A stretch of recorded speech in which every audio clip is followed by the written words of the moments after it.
Acehnya ka jamun ka lagi yan tunggu. Dia pikir orang jamun orang Aceh god mandum hana tunggu. Yang mau perang jamun alim ulama dan pengikut alim ulama lagi orangnya kan ada si pengikut alim ulama kan. Yang jajak saja ulama kan le sit. Menang ke jamun. Yang brodum sit. Buka. Yang pelumah cutnya dian jamun laut dian hingga drop.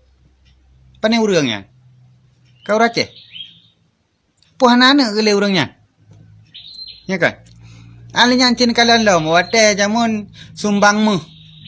Tuk blow pesawat. Kana mandung Aceh sumbang tunggu. Ya kan? Yang kecil hijau bukti kena lagi ada sonan nyak sandang kena bukti kan kertasnya.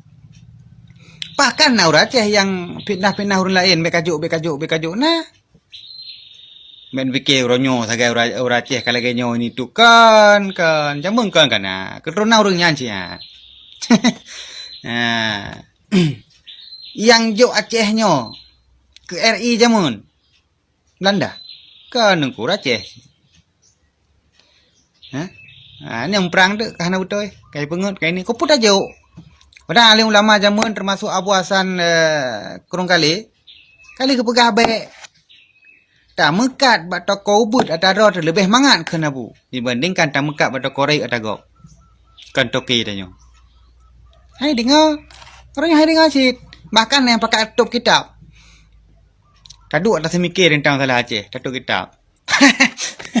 Yang dup ka orang Aceh. Kau yang dup ka aja mungkin kan keturunan orang je sih.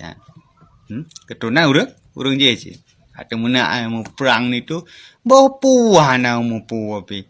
Yang perjuangan kalau tak pegang duk nak mati orang putra yang kalau tak manfaat. Ni kan? Jamun dengku tengah tak duduk mana hon tak preton hon kutung kapeh wa udah cek iku. Tu najrat. Ya kan? Allah. Putra hasil? Hom ni nan. Kemudian ya masing-masing tanya jaga rom tang ku amsakum ahlikum na. Wallahu a'lam.